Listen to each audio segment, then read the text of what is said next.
오늘 이 본문의 말씀을 우리가 다 같이 교독을 했습니다만은 모압에 임할 하나님의 심판이 그렇게 예고가 되어 있죠.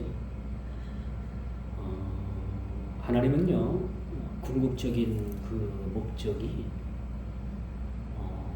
그렇게 심판을 통해서 그렇게 멸망에 이르게 하는 것이 하나님의 목적이 절대 아닙니다. 이젠 그 거대 제국 바벨론을 향해서 경고하신 그 말씀에서 하나님의 시선은 이제 모압이라는 나라에 대해서 그렇게 심판을 경고하고 있습니다만, 하나님의 궁극적인 목적은 심판이 아니라 그 죄인들이 죄에서 돌이켜서 주님 품으로 돌아오는 것이 궁극적인 목적인 것이죠.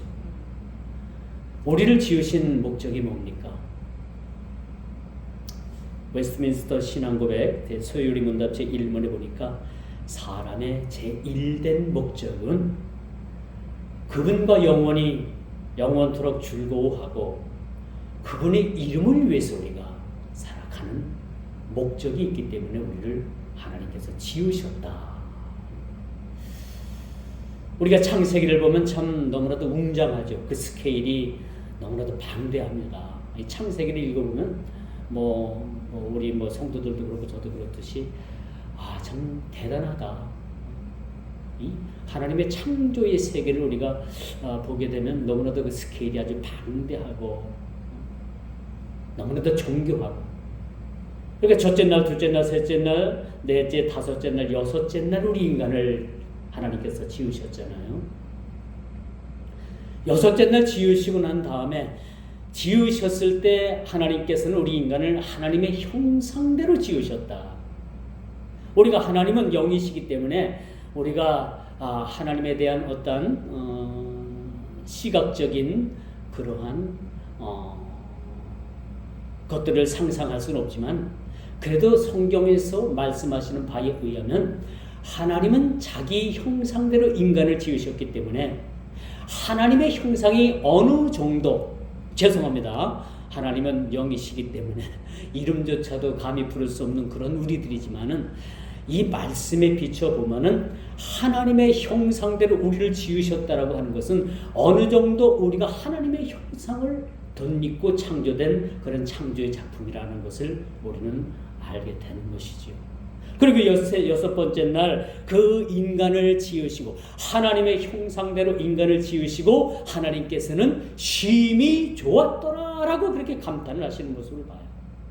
다른 어떤 것들을 만드시고 그냥 좋았더라라고 하지만 인간을 지으시고 당신 형상이신 그 하나님의 형상대로 인간을 지으시고 나서 하나님께서 하시는 그 말씀이 심히 좋았더라라는 그런 감탄사가 그렇게 성경에는 기록이 되어 있어요. 오늘 모압에 대한 하나님의 심판이 오늘 본문에 그렇게 그려지고 있습니다. 이제 하나님의 시선은 바벨론 제국에 대한 그러한 심판을 넘어서 그 시선이 모압에 대한 심판을 경고하고 있다라는 겁니다. 성경은 수없는 경고의 말씀이 나오잖아요. 참 우리가 경고를 들을 수 있다는 것은 어찌 보면 참 하나님의 큰 축복입니다. 하나님께서 경고 없이 우리 인간의 죄를 향해서 그 죄를 무차별적으로 그런 폭격을 하듯이 그렇게 우리 인간을 멸하신다면 참 우리는 불행한 사람들일 수밖에 없는 거죠. 그러나 하나님께서는 그 심판을 하시기 전에 언제나 경고를 하시는 거예요. 경고. 어제 제가 이제 유튜브를 보니까 어느 그 서울대 그 물리학자 되시는 분이 만약에 북한에서 핵을 남한에 떨어뜨린다면요, 단 3초 내에 이 서울 상공이 순식간에 400만 명이 사라진대요. 어떻게 우리가 지하도 대피소로 들어갈 상황까지도 없이 그냥 순식간에 모든 것이 다 사라진다고 합니다.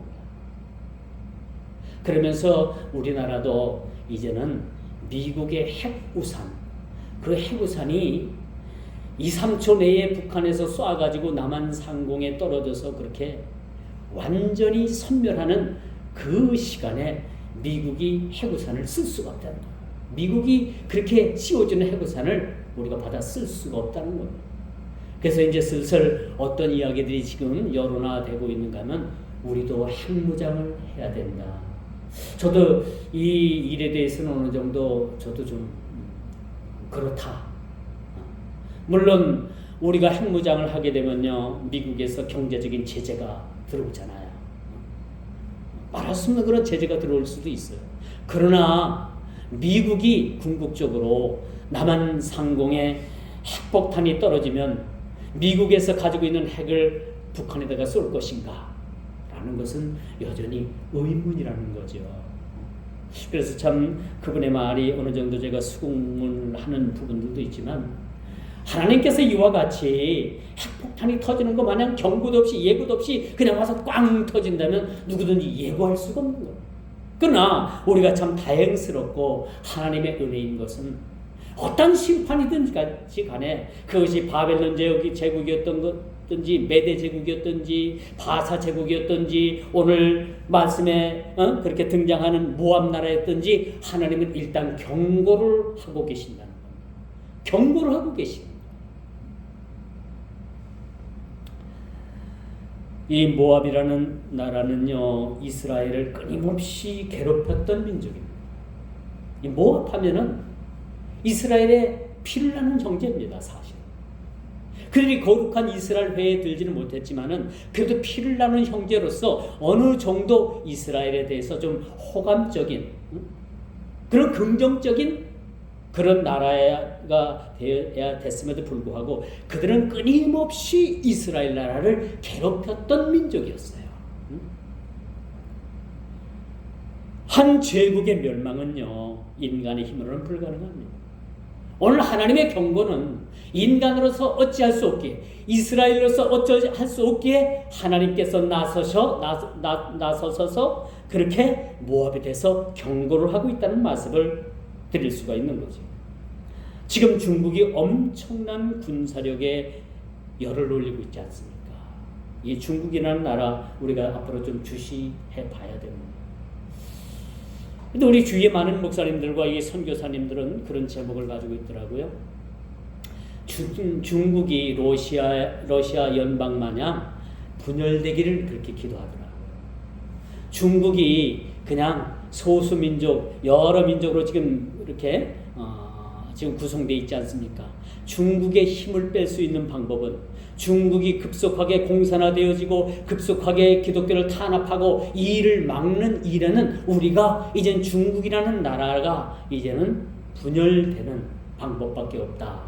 그래서 중국이 모든 민족이 다시 한번 그렇게 러시아 그 소비에트 연방 마냥 그렇게 갈라져서 그렇게 지구상에 남으면 그들도 다시는 전쟁의 야욕을 벌이지 않겠는가. 그리해서 하루속히 중국의 그 연합체, 그 소수민족들이 갈라지고 하나의 그냥 소수민족으로 남았으면 좋겠다라는 그런 기도들을 하더라고요. 이게 하나님의 뜻인지는 모르겠어요.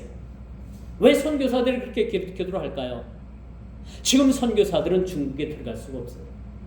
지금 우리 교단에서 중국에 많은 선교사들을 파송했는데 몇 년 전에 이 중국으로 갔던 선교사들이 다 지금 국내로 들어와 있습니다. 선교사들이 다 쫓겨났어요. 그나마 남아있는 사람들은 선교사 신분을 이렇게 숨기고 들어가서 암암리에 선교하는 선교사들 아주 소수에 불과하다고 합니다. 이렇게 중국의 패권주의는 또 한 번의 국가의 경계를 흔들 만큼 큰 상당한 그런 위기에 우려되는 현실을 우리가 맞이하고 있습니다. 미국이 중국을 잡겠다고 하지만 이젠 중국이 미국에 그렇게 쉽게 잡힐 나라는 아닌 것 같습니다. 그렇다면 우리 기독교인들이, 우리 그리스도인들이 기도해야 되겠죠. 더 이상 영토 전쟁, 더 이상 무고한 피를 흘리는 그런 우크라이나나 그런 지금 러시아의 전쟁 같은 전쟁이 없기를 우리는 기도해야 되는 것이 우리 그리스도인들의 몫이라고 말씀드릴 수가 있는 것입니다. 이처럼 우리 신냉전의 기류가 세계 정세를 불안하게 하고 있습니다. 하지만 주님은 말씀하십니다. 곳곳에 전쟁과 전쟁의 소문이 있겠으나 아직은 끝은 아니니라. 앞으로 펼쳐질 이 세계 정세가 이제는 뭡니까? 점점점 전쟁의 소문들이 이렇게 나게 되고 전쟁의 그런 고조되는 그런 모습들이 발발될 것입니다. 멀지 않아 그런 전쟁의 소용돌이 속에 이 지구가 휩싸이게 될 것은 분명해 보입니다. 그러나 주님은 말씀하십니다. 전쟁의 소문이 있으나 아직은 끝은 아니다. 아직은 그 때가 가까웠지만은 아직은 그때는 아니라라고 이렇게 말씀해 주고 있는 것을 보게 됩니다. 제가 자주 말씀을 드립니다만은 한 국가의 흥망성쇠는 우리들에게 있는 것이 아니라 정치를 잘해서 있는 것이 아니라 그런 훌륭한 지도자들이 있어서 있는 게 아니라 하나님 손에 달려 있는 거예요. 이사야서에 끊임없이 흐르는 흐르는 그 맥이 뭡니까? 그것이 바로 모든 것이 하나님 손에 달려 있다는 거예요. 인간의 흥망성쇠나 한 국가나 이 글로벌 세계나 모든 것이 다 하나님 손에 달려 있음을 보게 되는 거예요. 우리가 한밤에 잠을 자다가 여러분 심장이 우리가 느끼잖아요. 심장이 뛰는 걸. 잠을 잘 때는 우리가 잠이 들게 되면 심장이 뛰는지 안 뛰는지도 모르고 자잖아요. 우리가 잠들 때쯤이면요. 뭐 항상 그렇겠지만 주님은 우리의 심장에 그 맥박을 추월하고 계십니다. 우리가 잠자는 사이에도 우리의 이 심장을 주님께서는 붙들어주고 계십니다. 얼마나 감사한 일입니까? 오늘 본문의 말씀으로 다시 한번 돌아갑니다. 모압에 대한 임할 하나님의 심판을 우리가 이것을 간과해서는 안 됩니다. 이 심판의 메시지가 오늘을 사는 저와 여러분들에게도 똑같이 적용될 수 있다는 것을 우리가 염두에 두고 우리가 말씀을 대해야 되는 거예요. 모압은 아브라함의 조카인 롯의 후손들이 세운 나라입니다. 창세기 11장 31절에 보고 19장 37절에 보니까 그 모압에 대한 출처를 얘기해 주고 있어요. 롯의 후손입니다. 이 모압이라는 나라는 지리학적으로 볼 때 요단이죠. 요단 동편 사해의 근처에 그렇게 나라를 형성하고 있는 민족입니다. 모압과 이스라엘이 혈연적으로 가까운 나라였음에도 불구하고 역사적으로 볼 때 두 나라는 아주 상호 관계는 우호적이지 않았다는 거예요. 늘 사이가 좋지 않았어요. 형제임에도 불구하고 그들은 우호적이지 않았다라고 말씀드릴 수가 있겠죠. 오늘 모압의 운명은 실로 풍전등화 같은 위기에 처했습니다. 오늘 하나님의 경고의 메시지를 한번 보십시오. 우리가 오늘 15장 말씀의 1절부터 9절의 말씀 15장 전체를 우리가 말씀을 교독을 했습니다. 처절한 하나님의 경고의 말씀이 기록되어 있음을 우리가 보게 됩니다. 뭐라고 말씀을 합니까? 하룻밤에 모압알이 망하여 황폐할 것입니다. 하룻밤에 모압 기르가 망하여 황폐할 것이라고 경고하는 말씀이 1절부터 그렇게 시작이 되고 있습니다.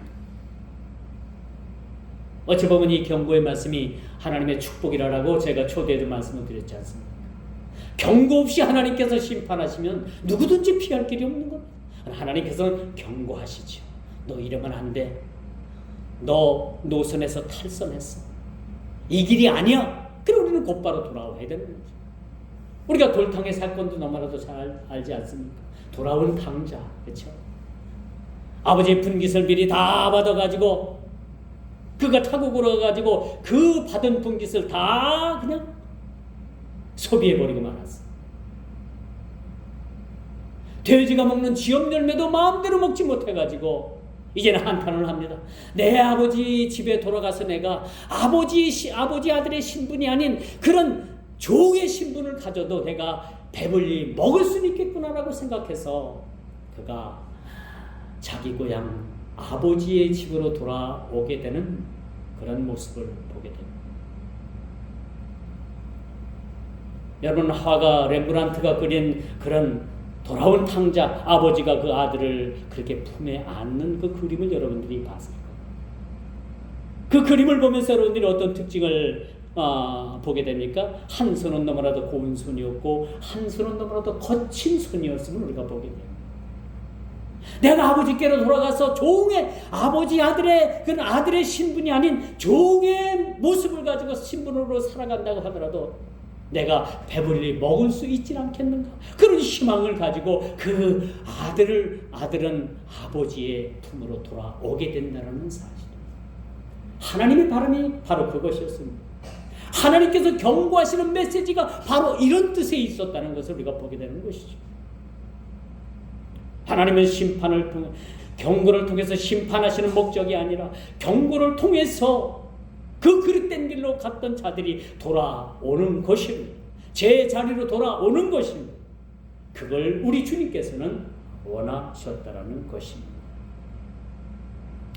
이제는 하나님께서는 모압의 운명뿐만 아니라 세계 정세를 주관하시는 그런 분이심을 우리가 그렇게 이해를 해야 됩니다. 다시 말씀드려서 우리가 이제는 전적으로 하나님 손에 모든 것이 달려있다는 것은, 하나님께서는 경고하시는 하나님이시지만 그 경고의 메시지를 넘어서 경고의 경고를 거듭해서 그 경고의 메시지를 듣지 않을 때는, 거역할 때는 무차별적인 하나님의 심판이 도래한다는 거예요. 마지막 때가 되면 여러분, 그 양편에 모든 사람들을 갈라 넣습니다. 한쪽 편에는 예수 그리스도를 믿는 자들, 한쪽 편에는 예수 그리스도를 부인하는 자들 갈라 놓는다고 했습니다. 우리 죄가 뭡니까? 우리 죄가 뭐라고 생각을 해요? 십계명을 어긴 죄도 죄입니다. 그렇죠? 그렇지만 이 본질적인 죄가 뭔가? 이 본질적인 죄는요, 마지막 때 이 본질적인 죄를 묻는 그 죄의 제목이 뭔가 우리가 한번 잘 들어보십시오. 주님을 믿었는가 믿지 않았는가라는 그런 심판입니다. 그걸 가지고 갈라놓겠다는 거예요. 내가 믿었는가 믿지 않았는가. 사실 내가 믿었다라는 것도 우리 어떤 개혁주의 신앙에서 보면 이게 틀린 말이에요. 내가 믿은 것이 아니라 주님께서 나를 세상에 있기도 전에 나를 선택하셨어요. 하나님 자녀 삼아주시고, 이 구원관이라는 것은 우리가 통시적인 큰 틀에서 보면요, 내가 그 통시적인 구원의 틀 속에 이미 초대되어 들어가 있는 거예요. 내가 들어간 게 아닙니다. 내가 뭘 해서 구원받은 것이 아니라 주님께서 나를 구원해 주신 것입니다. 이것이 구원관이라고 볼 수가 있겠죠. 그러면 우리 인생이 흥하든지 노하든지 패하든지 모든 일에는 하나님의 섭리가 작용이 되는 거예요. 오늘 우리가 이 거룩한 주일날 내 발을 내 힘으로 여러분 교회 나왔다고 생각하지만 아니에요. 이 자리에 나오기까지 하나님의 섭리, 하나님의 간섭하심이 있었기 때문에 가능한 일이라는 사실을 우리가 보게 되는 것입니다. 자, 이제 모압 사람들은 국가적 재난에 직면할 때 여러분 어떻게 했는가라는 것을 우리가 봅니다. 이런 위기를 만났을 때, 이런 하나님의 경고의 심판의 메시지가 우리 귀에 들렸을 때 우리는 어떻게 해야 됩니까? 오늘 본문에 보니까 모압 백성들은 어떻게 했습니까? 하나님의 경고의 말씀에 그들은 어떻게 했어요? 우상인 그모스의 신이 있는 곳으로 달려갔다라고 말해주고 있습니다. 적어도 그들이 그 경고의 메시지를 듣고서 행해야 될, 취해야 될 행동은 무엇이었습니까? 이스라엘을 향해서 대회개가 일어났어야 되는 거예요. 예루살렘을 향해서 대회개가 일어났어야만 되는 것으로 이해를 해야 되는 거죠. 또 그렇게 했어야만 하는 겁니다. 그런데 모압 백성들이 어떻게 했는가 오늘 본문을 보니까 그들이 국가적인 이 재난에 직면할 때에 그들의 우상인 그모스라는 신으로 달려갔다라고 이렇게 말해주고 있습니다. 대상이 다르게 되잖아요. 어떻게 하나님을 찾아 나와야 되는데 우상인 그무소 신에게 달려갔다라는 것은 이건 잘못돼도 한참 잘못된 겁니다. 그렇죠? 번지수를 잘못 찾게 된 거예요. 이렇게 오늘 본문 기자가 그렇게 기록을 합니다. 그들의 우상인 그무소 신으로 달려갔다라는 그러한 기록을 할 때는 여기서 우리가 어떤 아주 강한 뉘앙스를 느끼잖아요.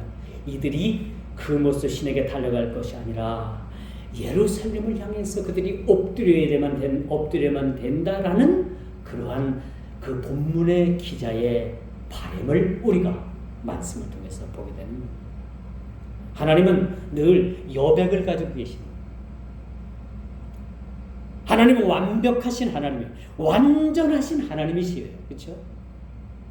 그렇지만 하나님은 저와 여러분들을 통해서 늘 여백을 두십니다. 많게는 여백을 두십니다. 왜? 그 여백을 두시는 것은 돌아오라는 것. 그릇된 길에서 제자리로 돌아오라라는 겁니다. 늘 준비해 주시는 겁니다. 자리를 마련해 주시는 겁니다. 어느 유명한 그 목사님, 그 이중수 목사님이라고 외국에서 많이 목회를 하셨던 목사님인데, 이분이 하나님의 여백이라는 그런 책을 1, 2, 3권에 걸쳐서 이렇게 책을 썼어요. 그 책을 제가 좀 대충 좀 훑어봤는데, 그분이 강조하시는 것이 그거예요. 하나님은 완전하신 하나님이시지만 늘 하나님 한편에는 여백을 두고 계신다. 돌아올 자리를 마련해 주십니다. 마치 집 나간 아들을 기다리는 그 아버지의 마음처럼 그 여백을 두고 기다리시는 하나님. 마치 오늘 본문을 통해서 모압 백성들이 그무스 신에게 달려가지 않냐고 너희는 나에게 돌아와야 된다라는 그런 여백을 남겨주신 그 하나님의 모습을 오늘 본문 기자는 그렇게 그런 강한 뉘앙스를 풍기면서 그렇게 기록을 해주고 있다. 그러므로 여러분, 모압이 망할 수밖에 없는 이유가 바로 여기에 있습니다. 모압은 비록 이스라엘 회에 들지 못했지만은 롯의 자손으로서 적어도 우상인 그무스를 찾아가기보다는 주님 앞에 나왔어야 됩니다. 사랑하는 성도 여러분, 오늘 이 자리, 주님께서 예배로에 여러분들을 초대한 이 자리에 나와 있다는 그 자리가 여러분 세상에 그 무엇으로도 값주고 바꿀 수 없는 귀중한 자리임을 믿으시기 바랍니다. 이 자리가 얼마나 귀중한 자리인지 몰라요. 그무스 신을 찾아갔다는 것은 여러분 그 여백을 남겨놓으신 그 하나님의 뜻에 반하는 일이 아니겠는가. 하나님의 마음을 몰라도 너무너무 몰라주는 거예요. 뭐 저도 하나님의 마음을 잘 모릅니다.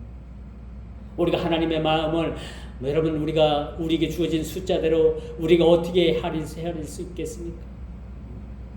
그 하나님의 마음을 우리가 찬송가에 있잖아요. 하늘을 두루마리 삼고 바다를 먹물 삼아서 그걸 기록한다 해도 다 기록하지 못할 것이 하나님의 은혜인 거예요. 어찌 우리가 하나님의 마음을 다 알 수가 있겠습니까? 그러나 성경에는 더러는 하나님을 찾는 이방 민족도 있었다는 거예요.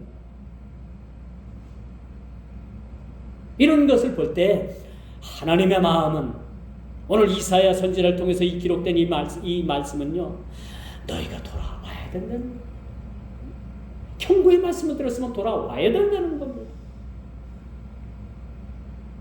두 번째로, 굵은 배로 몸을 동이는 것과 지붕과 넓은 곳에서는 각기 애통하기보다는 마음의 옷을 찢는 것이 참 중요했다는 거죠.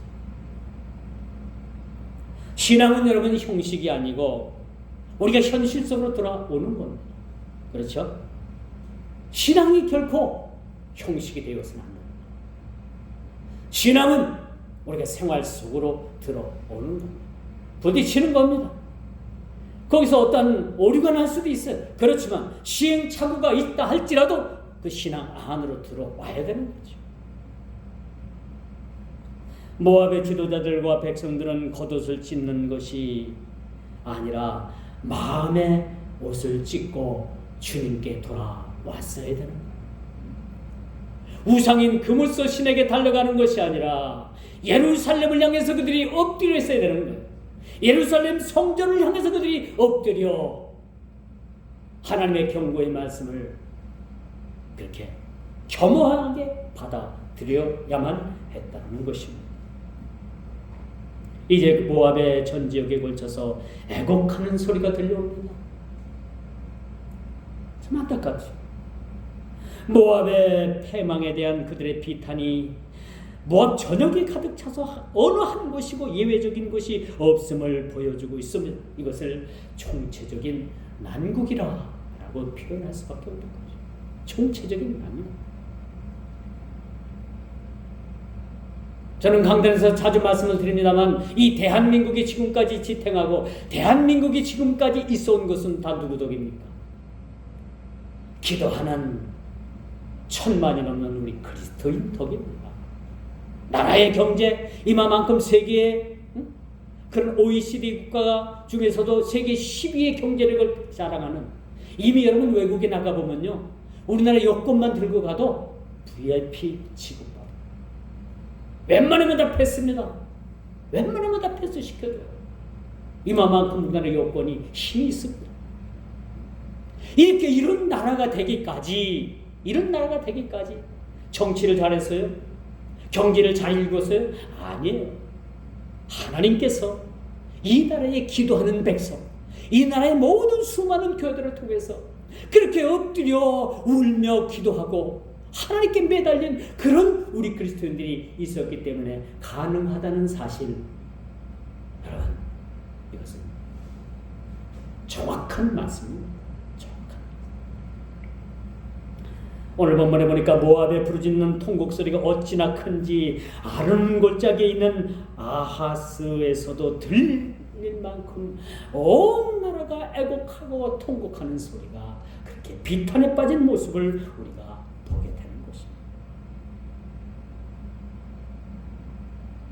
6절을 보십시오. 이들이 재앙을 피하여 피난할지라도 니물인물이 마르고 풀이 시들었으며, 이젠 이들이 피난을 가지만은 피난 가는 곳에도 물이 마른다고 했어요. 풀이 시든다고 했어요. 연한 풀이 말라 청정한 것이 하나도 없게 됐다라는 모습. 너무나도 피폐한 모습을 우리가 보게 되는 모습을 보게 됩니다. 이렇게 피폐한 모습은 우리가 6.25 동란 때서는 6.25 세대는 아닙니다만은 그 부산까지 다 밀려 들어가가지고 거기서 피난 생활들을 했다고 하잖아요. 그래도 하나님께서 그 부산에 그래도 어느 정도 살 수 있도록 보금자리를 하나님께서 만들어 주신 거예요. 그런데 오늘 본문에 보니까 모압이라는 나라는요, 그들이 피난길에 올랐지만 그 피난길이 물이 말랐다고 했어요. 풀이 시들었다고 했어요. 연한 풀이 말라 청정한 것이 하나도 없다라고 이렇게 말해주고 있어요. 이게 비극입니다. 비극이에요. 피폐함을 우리가 보게 되는 것입니다. 이제 마지막 세 번째 8절 말씀입니다. 이는 곡성이 모압 사방에 둘렀다라고 그렇게 말씀해 주고 있어요. 곡하는 소리가. 모압의 탄식은 통곡으로 변하고 억울함이 슬피 울부짖음이 에글라임에 이르며 부르짖음이 부엘 엘림에 미쳤다고 했습니다. 모압의 통곡은 억울함의 애곡이 아닌 거예요. 우리가 주님 앞에 나와서 기도할 때 엎드려서 눈물이 나잖아요. 그렇죠? 우리나라 민족은 참 감정이 풍부한, 감성들이 풍부한 그런 민족이라서 참 우리가 기도할 때도 눈물 많이 흘리고 또 은혜 받아도 눈물 흘리고 우리가 또 여러분 어려운 일 당하도 또 눈물 흘리잖아요. 기도할 때 여러분 우리가 울 때 기도하면서 울면 이 눈물이 과연 어떤 눈물일까 우리가 한번 생각해보고 한번 눈물을 흘리는 것도 좋다고 봐요. 내 삶이 애달프고 고달퍼서 흘리는 눈물이 있고요. 그렇죠? 하나님께 진짜 감사해서 하나님의 은혜에 너무너무 감사해서 흘리려고 하는 눈물도 사실은 있습니다. 이 두 눈물이 다 안 나올 수는 없지만 가급적이면 우리 사랑하는 성도 여러분들은 하나님께서 주시는 은혜로 말미암아 많이 많이 흘리는 눈물을 흘리시기를 주의 이름으로 축원드리겠습니다. 이처럼 무고한 보호받아야 될 사람, 사회적 약자죠. 이렇게 압제하는 것은 하나님께서 기뻐하지 않으시는 겁니다. 자, 모압에 대해서 왜 경고를 했는가? 끊임없이 이스라엘을 괴롭혔어요. 이스라엘은 같은 형제였어요. 같이 피를 나는 형제였던 거예요. 그런데도 이스라엘이 뭘만 한다 하면 모압이 나와가지고 계속해서 딴지를 겁니다. 그러니 하나님께서 이 모압에 대해서 두고만 볼 수가 없었던 거죠. 여러분, 이처럼 압제하는 거, 딴지 거는 거 하나님께서 기뻐하시지 않는 거예요. 이 튀르키라는 나라가 얼마 전에 그 지진으로 인해 가지고 엄청난 고통을 받았는데, 어제 또 뉴스에 보니까 뭐 그냥 홍수가 나가지고 뭐 국토가 막 나라가 잠기고 또 그냥 막 엉망진창이더라고요. 왜 그럴까요?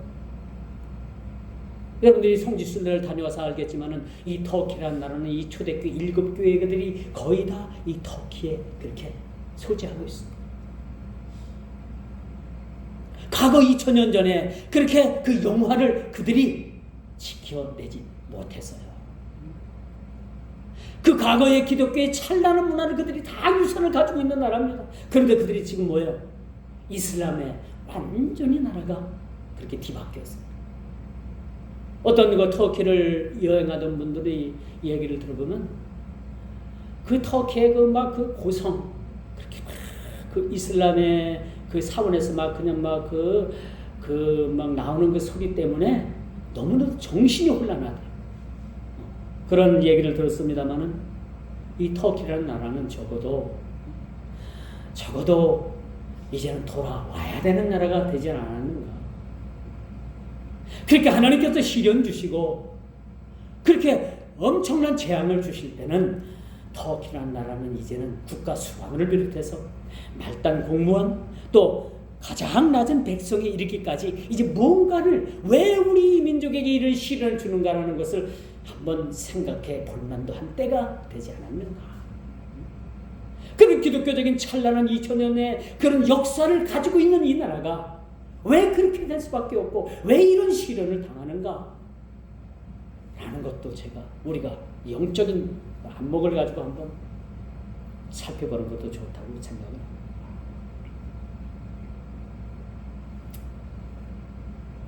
이제 모압의 불행은 애곡으로 끝나는 것이 아님을 봅니다. 9절 말씀에 디몬물에는 피가 가득하다. 이게 살상을 했죠. 디몬물에는 피가 가득하다라는 그런 아주 끔찍한 경고의 메시지를 보게 되는 거죠. 모압에 대한 더 불행한 소식은 그럼에도 불구하고 재앙은 그치지 아니할 것이라. 얼른 돌아서야 되는 겁니다. 여러분, 세상에 두 가지 시간이 있죠. 우리가 잘 알듯이 크로노스와 세상적인 시간, 그렇죠? 나머지는 하나님의 시간입니다. 우리는 하나님의 시간대와 세상에 주어진 그런 시간대를 동시에 살아가고 있습니다. 그들은 돌아와야만 했던 거예요. 언제나 돌아오는 길은 열려 있지만은 그 길이 영원토록 열려 있는 것은 아닙니다. 지금도 수많은 사람들이 천국을 침노합니다. 복음을 통해서 천국문이 열려 있기 때문에. 그러나 어느 순간에 천국문은 닫히는 사실을 우리는 알게 됩니다. 열리면 언젠간 그 문은 닫히게 됩니다. 우리가 열천의 비유를 통해서 우리가 알 수 있듯이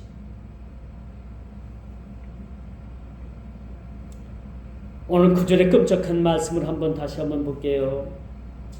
도피한 자와 그 땅에 남은 자에게 또 사자를 보내겠다. 끝을 보시겠다는 거예요. 너희가 돌아오지 아니하면, 경고의 메시지를 듣고도 너희가 돌이키지 아니하면, 그 죄에서 돌이키지 아니한다면 하나님께서 끝까지 가보시겠다. 하나님도 고집이 있으신 분입니다. 우리 고집보다 더 훨씬 더 고집이라면 또 고집이 있으신 분이에요. 그러나 그 고집을 꺾으시고 돌아오라는 얘기입니다. 돌아오라는 얘기죠. 주님께서는 죄인이 회개하고 돌아왔을 때는 한없는 사랑을 베푸시는 주님이십니다. 그러나 버티고 돌아오지 않는 자들에 대해서는 단호한 주님이십니다. 단호하죠. 어떤 분들은 참 애석하게도 임종 때까지도 그 가족이고 뭐 친지고 와서 다 예수를 믿으라고 그렇게 권고를 해도 이를 악물고 끝까지 주를 영접하지 않고 가는 분들이 있더라고요. 참 그런 분들이 독한 분이라고 생각해요. 그런 분들이 참 고집스러운 분이라고 저는 생각을 합니다. 대다수가 여러분들 병들고 여러분 이 세상을 이제 등질 좀 되면요, 그 완악했던 마음들도 다 무너지는 거예요. 그렇죠? 다 무너집니다. 그리고 이제 병원에서 많은 사람들이 주님을 많이 영접해요. 자기 자신의 힘으로는 어찌할 수 없다는 것을 알고 다 내려놨을 때 이제 그때는 주님을 받아 영접하는 일들이 많이 있더라고요. 근데 거기서도 주님을 영접하지 않고 끝까지 어금니 꽉 깨물고 시인하지 않고 가는 분들도 많이 있어요. 단 그런 분들이 좀 고집스럽다고 생각을 합니다.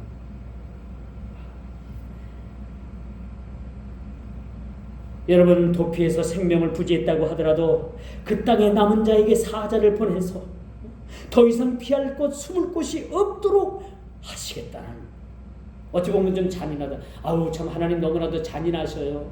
그럴 수도 있겠다고 하지만 주님은 그것을 통해서라도 죄인 하나가 돌이켜 돌아오는 것을 우리 주님은 그렇게 바라고 바란다는 말씀이라는 것으로 대신할 수도 있는 것입니다. 이제 말씀의 결론을 맺습니다. 소수의 모압 사람들이 재난에서 모면한다 할지라도 하나님께서 이들마저 사자의 밥이 되게 하시겠다. 이 엄청난 이 무서운 경고의 말씀. 저는 그렇게 생각을 합니다. 이것이 끝까지 저와 여러분들을 사랑하시는 우리 주님의 사랑의 발로라고 생각해요. 주님의 마음이라고 생각을 합니다. 끝까지 어떻게 해서든지 다리를 부러뜨리시든지 코가 깨지게 하게 하시든지 해서 돌아오게 하는 겁니다. 이게 주님의 마음입니다.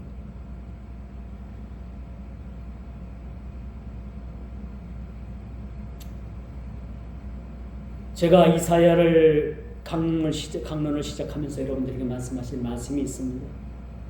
이사야서 1장 18절의 말씀입니다만, 여호와께서 말씀하시되 오라 우리가 서로 변론하자. 너희 죄가 주홍 같을지라도 눈과 같이 휘어질 것이요 진홍같이 붉을지라도 양털같이 되리라. 이사야서 1장 18절의 말씀.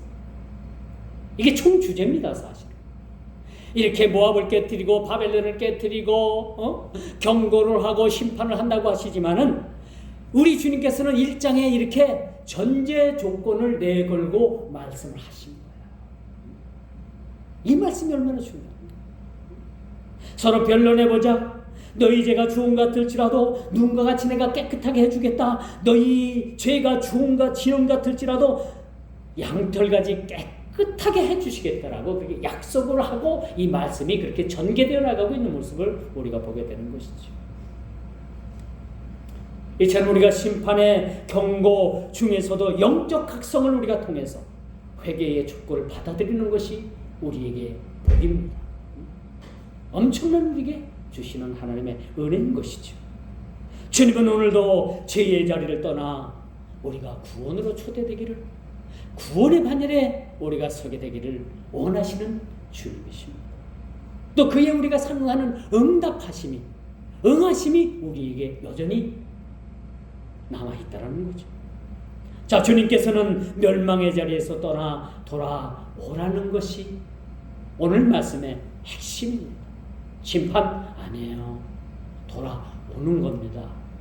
경고의 말씀을 듣고 돌아오는 겁니다. 심판은 그 뒤의 일입니다. 돌아오는 역사.